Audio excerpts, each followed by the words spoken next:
Hello everyone, welcome back to my channel Easynomics after a long break. So finally I'm going to start the classes of economic optional from today onwards, and our today's topic is international economics, in which I'm going to start the trade theories. Okay, so let's get started.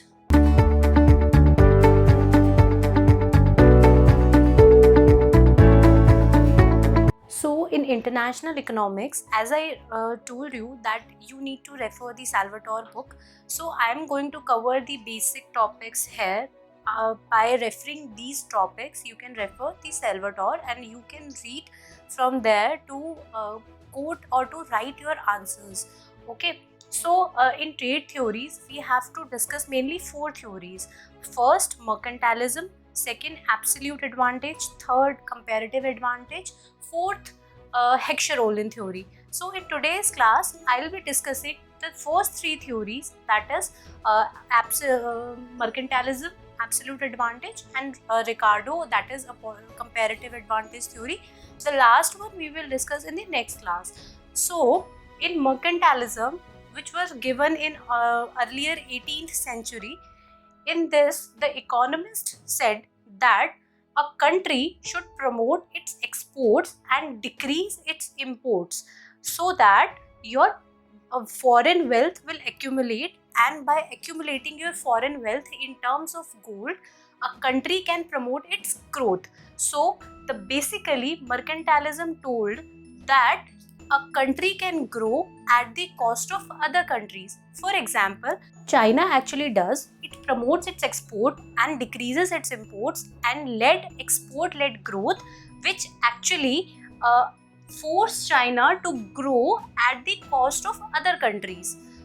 Getting me? China अपने export बढ़ाकर import कम करता है, जिसकी वजह से export की वजह से वहाँ पे उसके पास ग्रोथ, फॉरेन करेंसी और उसका एक्यूमुलेशन होता है, जिसकी वजह से it promotes it's growth at the cost of other country, because the country in which it is promoting its export actually increasing its import, right?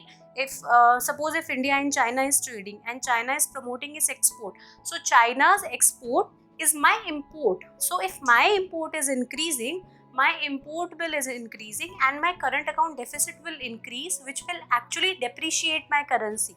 So this policy is actually said that a country can grow at the cost of other country.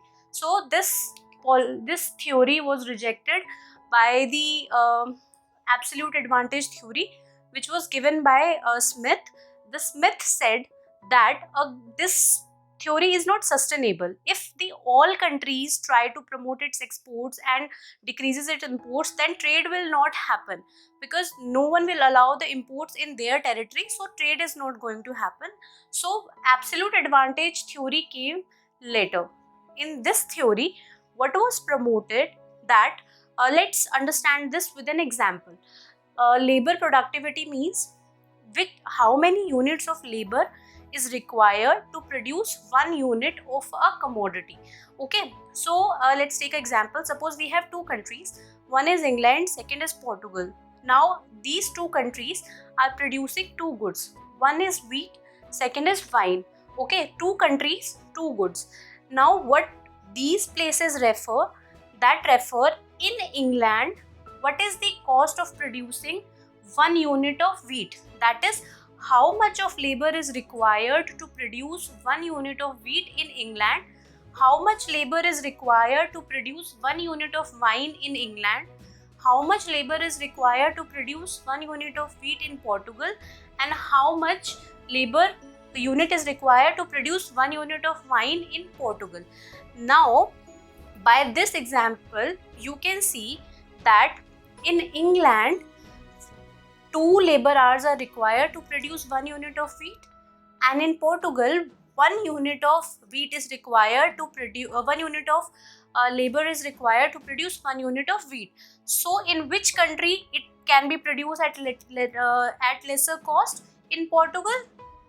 So England will not produce wheat and the whole wheat is produced by Portugal. Okay, now let's understand this wine. For wine, 4 units of labor is required in England, but 10 units of labor is required in Portugal. For producing the same thing, you require 4 labor and in one country and 10 in others. So obviously you will produce in which country which require the less number of labors. So England will produce wine and it will not produce this Portugal will not produce wine. Okay, so England will produce wine and Portugal will produce wheat. Okay, got it. So this theory was propounded by Smith under his absolute advantage theory, which clearly said that trade will only happen when one country has absolute advantage of producing that commodity over the other. England has absolute advantage of producing wine and Portugal has absolute advantage of producing wheat. So England will only produce wine and Portugal will produce only wheat and they will trade. So actually these theories presents the reason to continue the trade. If you don't have the reason to trade or countries are not gaining from the trade, then there is no reason to trade. Every country has resources, every country has their technology, so they can produce on their own, but they trade to gain from trade. And this is one of the reason explained by absolute advantage trade theory, which gave the reason to actually trade. So in this theory, that is clearly shown, absolute advantage theory. If one country has absolute advantage of other, that country will end up producing that good only. So let's understand the third trade theory, which is the comparative advantage trade theory and given by the Ricardo. Actually, this theory explains the case in which one country doesn't have the absolute advantage in any of the commodity, or one country is having the absolute advantage of both the commodities. So how they are going to trade? This question is explained by this theory. Okay, so let's understand this with an example. I am taking two countries here again, England and India, and two commodities, wheat and cotton. So in England, 1 unit of wheat is produced using 4 labors and same unit of wheat is produced using 6 labors in India. So England clearly has an absolute advantage of producing wheat. Now in case of cotton, 1 unit of cotton is produced using 2 units of labor in England, but it is produced using 4 units of labor in India. So England is also having absolute advantage of cotton. So England here has the absolute advantage of both wheat and cotton, and India has nothing. So how they are going to trade? This explained by comparative advantage theory, that is Ricardo, and let's understand how we are trade in this theory by doing some calculations. Okay, so what we do in this theory, actually we find out the opportunity cost. ठीक है, opportunity cost का मतलब होता है if we produce 1 unit of wheat, then how much of labor we are sacrificing, or how much of that labor we can produce, how much of using that labor we can produce cotton. Okay, so we will find out the opportunity cost. So first take the case of India का case. ठीक है, तो producing 1 unit of wheat, opportunity cost is 4/6 of cotton, that is 0.66 cotton. If you produce 1 unit of wheat, then you are sacrificing 0.66 units of cotton. Okay, मतलब using that, मतलब जिसमें तुमने जितना labor use किया, if you will use that labor for producing cotton, then you will end up producing 0.66 units of cotton. So you are sacrificing that for that 1 unit of wheat. Okay, now for 1 unit of cotton, opportunity cost is 1.5 W. Similarly, in case of England, we calculated the opportunity cost. Now in this theory, India was having no absolute advantage in any of the commodity.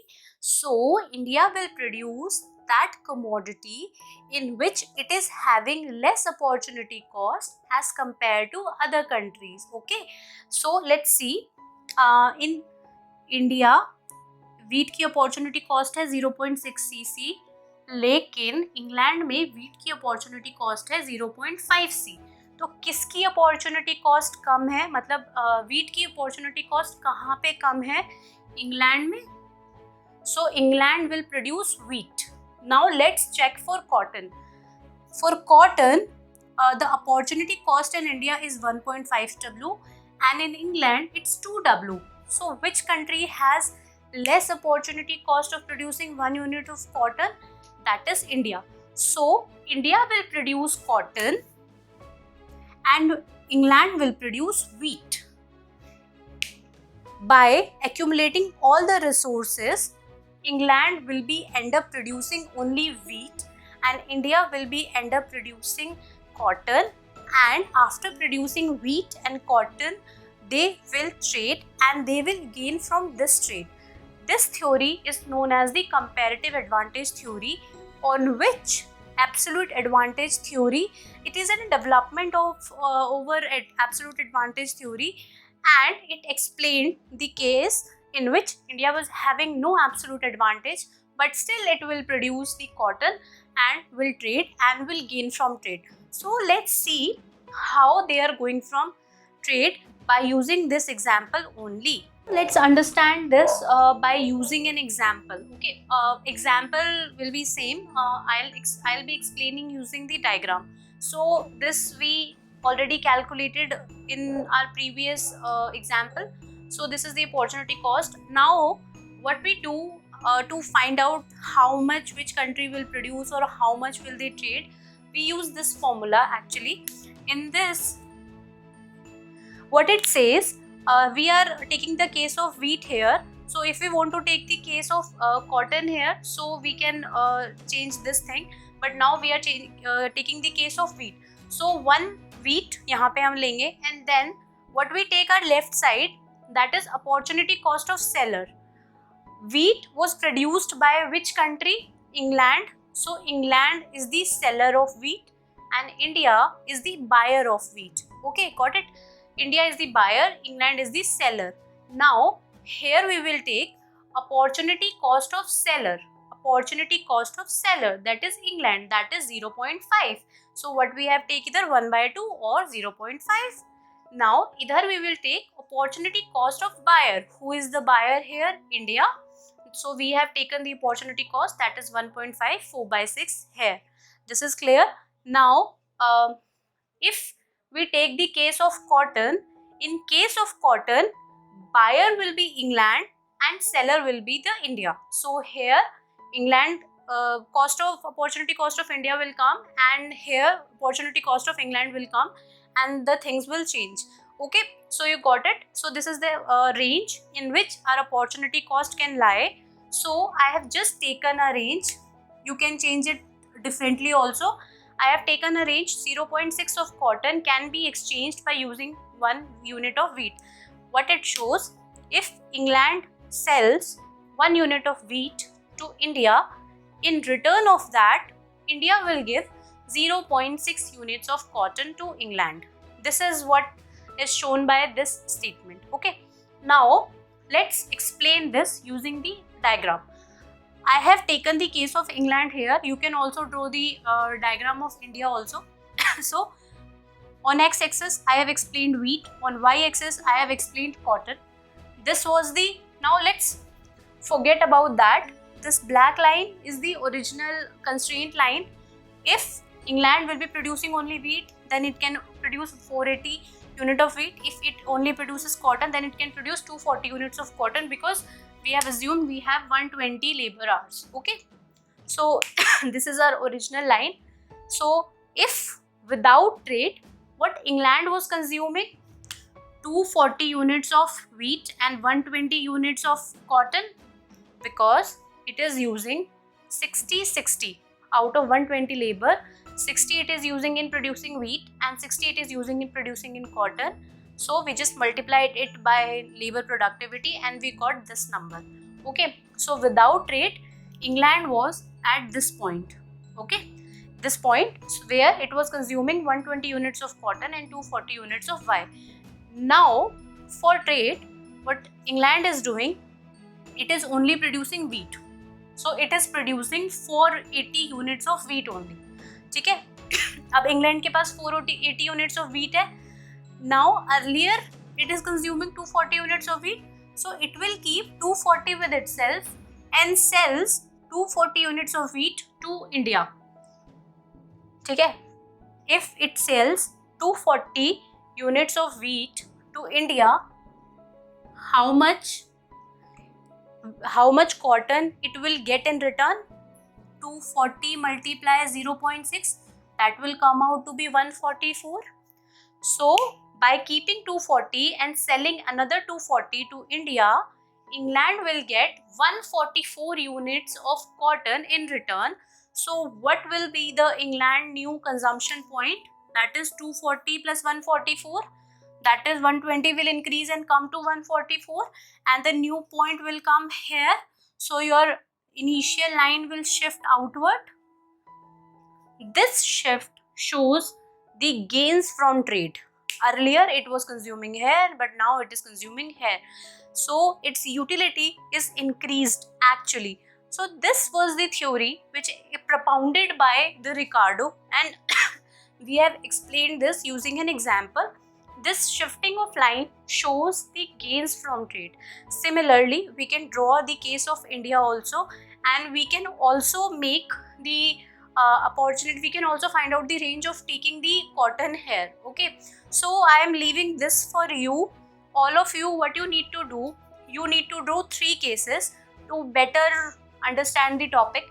First, make the diagram of India if they are trading in wheat. Second, take the case of cotton here and draw all the 2 diagrams. So these 3 cases I am leaving it on you. In the next class, we are going to discuss the Heckscher-Ohlin theory. This completes our 3 trade theories.